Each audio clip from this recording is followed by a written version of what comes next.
नमस्कार, जय महाराष्ट्र। सर्वप्रथम मी आपली दिलगिरी व्यक्त करते। मी 6:30ला म्हणजे म्हटलं वेळ आहे, मला 1-2 लग्न होती त्यामुळे आज सर्वप्रथम मी गाडगे महाराजांच्या स्मृतींना विनम्र अभिवादन करते। इथं उपस्थित आहे या संस्थेचे सर्व महाराजे हरिभाऊ काळे यांचं मनापासून आभार मानते की त्यांनी म्हणजे संत गाडगे महाराज आपण सगळे म्हणजे सगळ्या संतांचे अभंग असतात, ओव्या असतात, आपल्या इस्लामामध्ये त्यांचं हे आहे, पण संत गाडगे महाराजांची जी जयंती असेल, पुण्यतिथी असेल ती साजरा करण्यामागचा महत्त्वाचा उद्देश म्हणजे त्यांनी हाती घेतलेलं स्वच्छतेचं काम आहे। आणि तुम्हीही आपल्या शरीराची स्वच्छता करण्याचं काम सर्व डॉक्टर वर्ग, नर्स वर्ग सर्व करत असतात, तुमचे या निमित्ताने मी आभार व्यक्त करते। स्वच्छता ही फक्त शरीराची स्वच्छता नाहीये, मनाची स्वच्छता म्हणजे शारीरिक आरोग्याबरोबर मानसिक आरोग्य सुद्धा महत्त्वाचं झाले आणि त्याबरोबरच समाजाचं सार्वजनिक आरोग्य सुद्धा खूप महत्त्वाचं झालेलं आहे। गाडगे महाराजांनी आदिशाही वक्त्यांनी गाडगे महाराजांबद्दल बरंच सांगितलेलं आहे।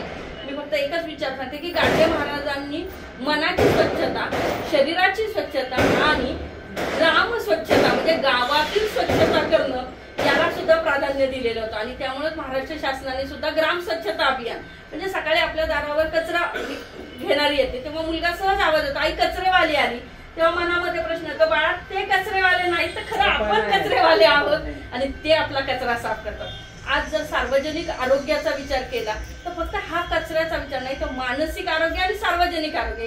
प्राध्यापिका असल्यामुळं, मुलं घडवत असल्यामुळं किंवा डीएड कॉलेजचे शिक्षक घडवत असल्यामुळं मला ह्या 2 गोष्टी फार महत्त्वाच्या आहेत। कारण आजकालच्या तुम्ही जर बातम्या वाचल्या तर मुलांच्या मनामध्ये येणारे विचार, आपण सगळे डॉक्टर आहात त्यामुळे मला याच्याबद्दल वेगळं सांगितलं, पण मुलांच्या मनातील विचार आणि त्या विचारांना योग्य वळण देणं ही एक काळाची गरज झालेली आहे।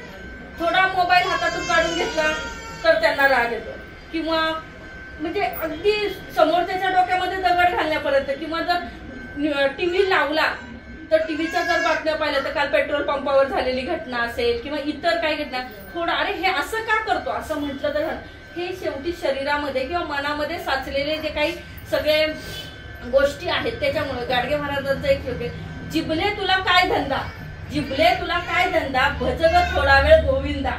हे महत्वाचं की जीभ, आपल्या जिभेचं काय काम आहे, आपल्या मनाचं काय काम आहे, आपल्या शरीराचं काय काम आहे, प्रत्येक अवयवाचं काय, त्यांना एका चांगल्या विघातक कृत्यांकडे जर ते गेले तर त्यांच्या हातून कधीच विधायक कामं होणार नाही, त्यामुळे त्यांना विधायक कामं दिली पाहिजे।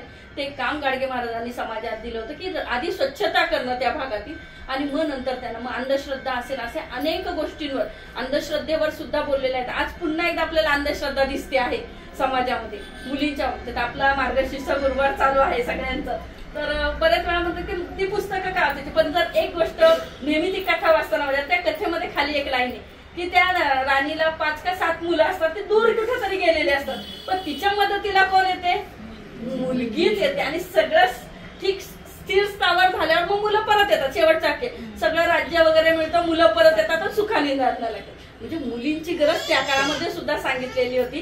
ते अंधश्रद्धेमुळे आपण स्त्री म्हणून हत्येकडे वळलेला असतो की घराला वंशज पाहिजे म्हणून, ह्याबद्दलही गाडगे महाराजांनी खूप काही सांगितलेलं आहे। मला या ठिकाणी बोलवलं, बोलण्याची संधी मिळाली, आपण सगळे या क्षेत्रातील सुज्ञ आहात तर तुमच्या समोर बोलण्याची संधी मिळाली, हरिभाऊंचेही आभार मानते। धन्यवाद। जय हिंद।